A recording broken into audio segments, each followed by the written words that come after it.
Master sleep, consistent schedule, reduce screens, prioritize hygiene for vibrant health. You want to go to bed at the same time every night. Set a hard stop time is what I like to call it. Let's say, 8 p.m. or 9 p.m. or whatever the case is, right? And then pick a hard start time in the morning when you're going to get up.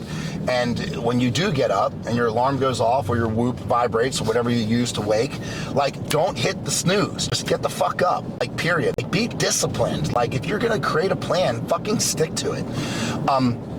Use blue light glasses around maybe 60 minutes or so, an hour or so before you go to bed, right?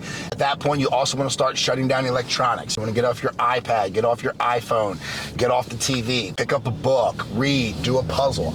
Do something that's not really engaging your brain and your eyes to the point where you're just stuck on a fucking screen. All that is going to do is just keep you wired and you are not going to be able to sleep. I say, try to stop eating around, maybe an hour and a half or 2 hours before you go to bed, right? You don't want to be just pounding a shit ton of food where all the blood's running to your stomach and then you're so full you can't sleep. I'm the type of coach, if you work with me, I tell my clients all the time, if you have, you're winding down at the end of the night and you still have another meal to go and you're like, fuck, I got to stay up another 2 hours to hit my window. Nope, fuck that. You need to just omit the meal, go to bed, get your sleep. Choose sleep over your meals at that point, right?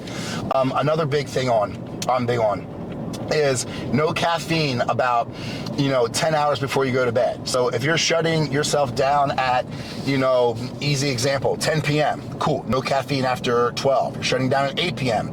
no caffeine after 10 a.m. right? When you get up first thing in the morning, get outside, get some vitamin D, get some sunlight. If you wake up too early before the sun gets up, start using some type of, light that you can get your body acclimated to knowing that hey, it's time to kind of rise and shine and get started for the day. These are all things that you can start doing. But when you start resetting your circadian rhythm, that is, oh my gosh, it is amazing how you feel. And it feels good to feel good, right? So treat your sleep like a training session. Make it a non-negotiable. Have a fucking wild nighttime ritual. Have proper sleep hygiene. That is huge when it comes to getting yourself in a good spot for sleep.